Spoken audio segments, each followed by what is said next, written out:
বিশ্ব মিডিয়াতে তোলপাড়, প্রতি মুহুর্মুহু নিউজ আসছে একের পর এক।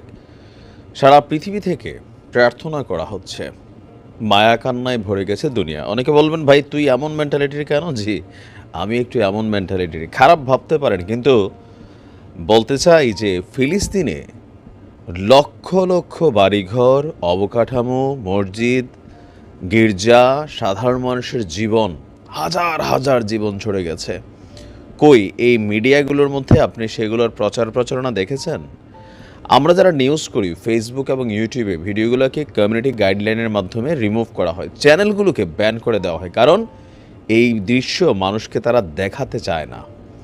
তবে এদের সবার বস যেই রাষ্ট্র, মার্কিন যুক্তরাষ্ট্র, এবার মাওলা পাকের কঠিন বাটে পড়ছে, বড়াই ফেলছে ভাই। দুই দিক থেকে আকাশ থেকে পড়ছে তুষার ঝড়, আর এই ঝড়ের মধ্যেই এক মানে কী বলা যায়, আমি কী বলবো, এক অসম্ভব দাবানল। মানে আমেরিকার ইতিহাসে এমন আর ঘটনা ঘটছে কিনা জানি না, প্রায় 10,000 অবকাঠামো, মানে বিল্ডিং টিল্ডিং পুইরা ছাই হয়ে গেছে।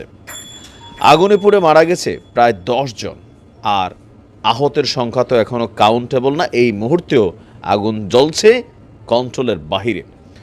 যুক্তরাষ্ট্রের লস অ্যাঞ্জেলস খুবই ভিভিআইপি একটা এরিয়া, সেখানে এখনও আগুনকে নিয়ন্ত্রণে আনা যায়নি। উল্টো ঝড়ের বেগে ছড়িয়ে পড়ছে বিস্তীর্ণ অঞ্চল জুড়ে আপনার এই দাবানল। 3 দিনে পড়ে গেছে শত শত বাড়িঘর, প্রাণ গেছে 10 জনের। লস অ্যাঞ্জেলসে বর্তমানে 5টি দাবানল সক্রিয় রয়েছে।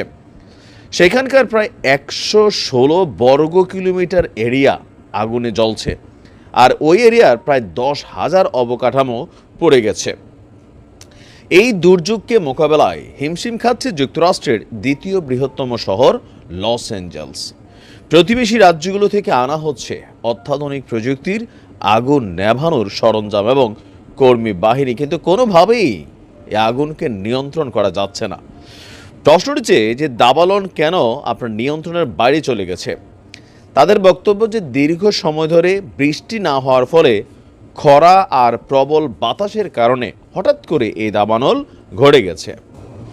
বিবিসি বলছে, দাবানল ভয়ঙ্কর হওয়ার পেছনে জলবায়ু পরিবর্তনকে কারণ হিসেবে বিবেচনা করা হচ্ছে। এই জলবায়ু পরিবর্তন মাওলা পাকের হাতে, এখানে আর কোনো কিছুই কারোর করার নাই। ক্যালিফোর্নিয়ার ফায়ার সার্ভিসের একটি ব্যাটালিয়নের প্রধান বলছেন, মানুষের কারণেই ক্যালিফোর্নিয়া এলাকার 95% দাবানলের শুরুটা হয়। যদিও এখনকার দাবানলের শুরুটা কিভাবে হয়েছিল সেটি স্পষ্টত বোঝা যায়নি। আপনার দাবানলের শিখা ছড়িয়ে পড়ার কারণ হিসেবে বলা হচ্ছে ক্যালিফোর্নিয়ার সান্তা আনা বাতাসের কথা। বাতাসকে কে কন্ট্রোল করে? মাওলা। মরুভূমির পরিবেশ বা শুষ্ক অঞ্চল থেকে ঘন্টায় 97 কিলোমিটার গতিতে এই বাতাস বয়ে যায় উপকূলের দিকে। এই বাতাসকে দাবানল ছড়িয়ে পড়ার বড় কারণ হিসেবে দেখা হচ্ছে। বাতাস, হ্যাঁ।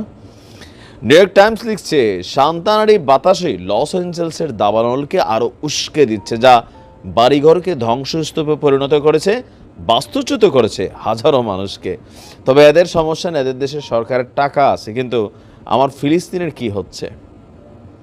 এদের দেওয়া টাকায়, এদের দেওয়া সরঞ্জামে, এদের দেওয়া ব্যাকআপে আজকে আমার ফিলিস্তিন শেষ হয়ে গেছে।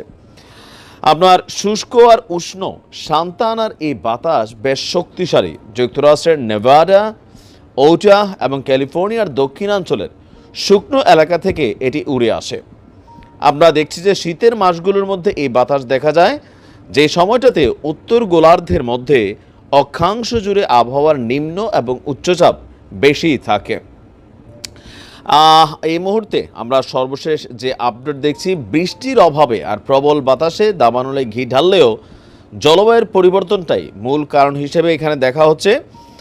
আর আমরা এখন যখন নিউজটি করছি, এখানে প্রায় 1.5 লক্ষ মানুষ তাদের বাড়িঘর ছেড়ে আশ্রয়ে চলে গেছে।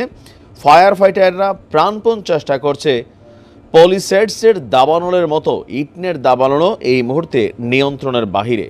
ঘরবাড়ি, স্কুল, ব্যবসা প্রতিষ্ঠান পড়ে ছাই হয়ে গেছে। আমরা যদি দেখি, গত মঙ্গলবার থেকে পলিসেডসের প্রায় 17,200 একর এলাকার পাশাপাশি আগুন ছড়িয়েছে ইটনেট 10,600 একর, হার্টসের 855 একর, লিডিয়ার 350 একর এবং সানসেটের হলিউড হিল সহ বিশাল যে ব্যানার সাইনবোর্ডটা দেখা যায় 43 একর। আর দাবানলের কারণে ক্যালিফোর্নিয়া ইউনিভার্সিটি স্কুল বন্ধ ঘোষণা করেছে, ঝুঁকিপূর্ণ এলাকা থেকে বাসিন্দাদেরকে সরিয়ে নেওয়া হচ্ছে। প্রযুক্তি ব্যবহার করো, খুশির বিষয় না, কিন্তু মাঝে মাঝে খুশিই লাগে। ভালো থাকো।